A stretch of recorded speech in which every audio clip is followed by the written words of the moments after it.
If you've ever wanted to get paid by using your drone for real estate, I'm going to show you just how to do it, and it's much easier than you think. G'day superstar, you may or may not know that I'm a real estate photographer. I do this for a day job every day, and I thought I would give you a video today on how to use your drone to take photos of a property. I'm going to film the whole process and show you exactly what I do to film the property. But when I started out, I didn't know what the hell I was doing. I had real estates constantly asking me as drones became more popular, hey, have you got a drone, have you got a drone, have you got a drone?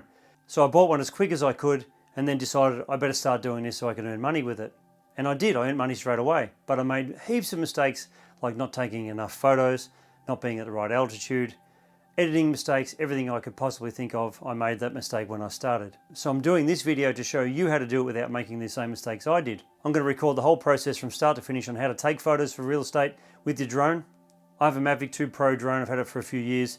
You don't have to have a drone like that, you can use an Air 2S. You could also use a DJI Mini 3 or 4. Those drones will do the job just fine. Just keep in mind the smaller the drone you go, the more affected by wind and weather you'll get with a smaller drone. But it is definitely possible to use those drones. You don't need to spend thousands of dollars. So come with me outside right now and let's get this started. So just launching the drone now. We've got the camera out there so we can see both views of what's going on, but basically I'm going to go up to probably about 30 odd meters just to get the block shot. So you get a diagonal block shot first. The whole idea of that is to get the whole block in one shot so you can draw a border around it afterwards in Photoshop. You don't want to go too high because you want to show how big the block is from down below. So about 28, I've got 28 meters here, but sometimes I'm 35 depending on the block, sometimes I'm 20. So it just depends on how you feel and what you do with that block shot. Then you snap the photo here, and once you've done that you need a straight down block shot as well.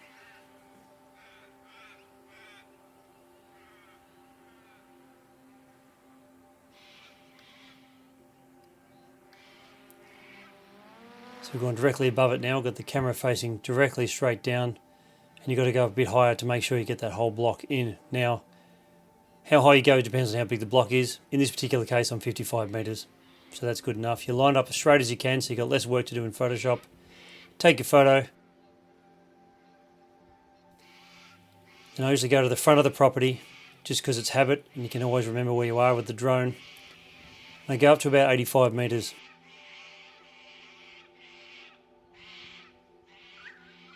85 meters is usually my go-to sort of spot, around about there, 85 to 90. And I'm going backwards and tilting up at the same time. And the reason I'm doing it this way is as I go back and tilt up, I keep going till I've got some room in the sky for all the information I might need later on.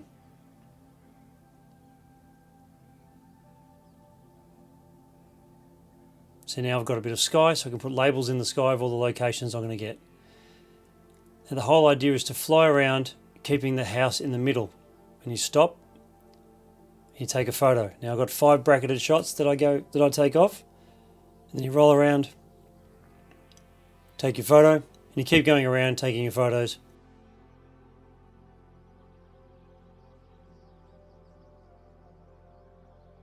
I've got my drone camera set up to take 5 bracketed shots light through dark, so it gets all your highlights and all your shadows.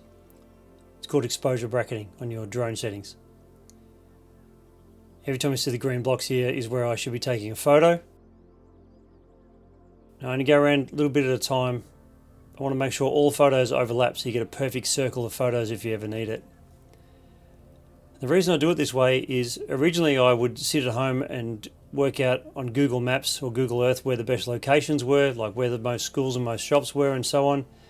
And then early on I would go out and just take those angles. And of course, it doesn't matter what angles you take, an agent is going to ask for one you don't have.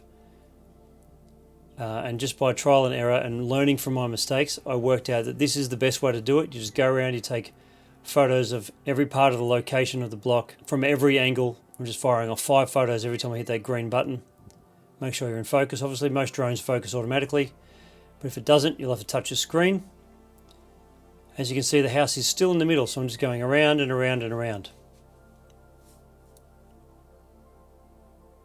And the reason for this, as I said, is to make sure you get every angle, because an agent will say, hey, did you get a school from north? And you'll go, not sure, if you didn't do it this way. This way you can just say, yes, I've got it. You know you've got a photo of everything that's in the surrounds of that property. So you can just go to one of your photos, pick out what you need using Google Earth to work out your locations, label it up and send it to the agent, and they're happy. You don't have to go back and reshoot. The last thing you want to do in real estate is to go out and reshoot property all the time.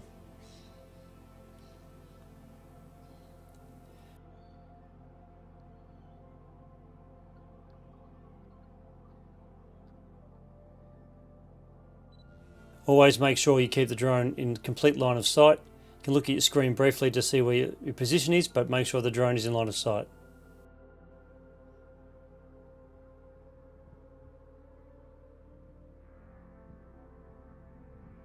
And you keep going around and around as we did before. Just keep tilting it and keeping that house in the middle of the photo.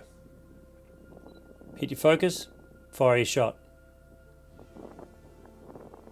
And it doesn't take long to do a whole property. It's just one of those things that once you get the hang of it, you'll be done within 10 minutes probably. I think it takes 6 or 7 minutes for me to do this now, depending on birds, obstructions, and all that kind of stuff, and wind and everything else. But today's a pretty calm day. It's a bit overcast, but it's calm. And you can hear all those birds in the background. I've minimised the sound as much as I could. They're so irritating. The first bunch were crows, the second bunch were cockatoos. And you might have noticed that I had some red tape and red propellers on my drone. They're actually there to keep the birds away, and they work really well. Come around towards the front of the property again.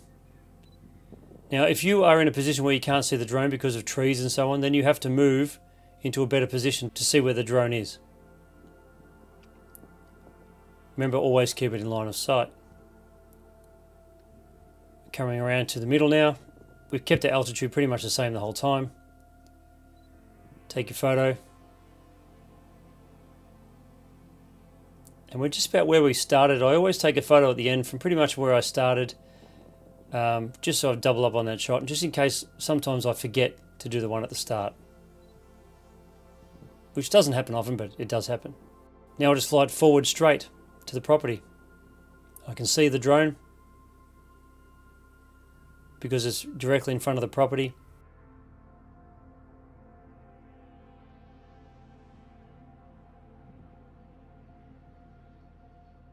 And once it's above the property, I rotate it and then bring it down to land. Let me know if you want me to show you how to do the editing of these photos, but this video is just to cover how to shoot it. I'm happy to do a video on editing, so let me know in the comments below. Bring the drone down.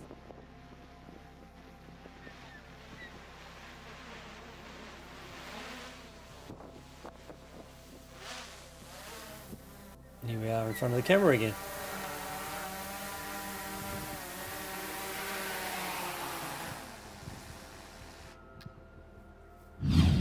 Now, real estate photography is a great industry to be in, but there are a few things you should know. I've done a video here on 24 things you should know before you get into real estate photography. I've also done a video here which shows you what gear I use every day, but it will also show you the bare minimum you will need. Minimum. But it will also show you the bare minimum you will need to get started when you're starting in real estate.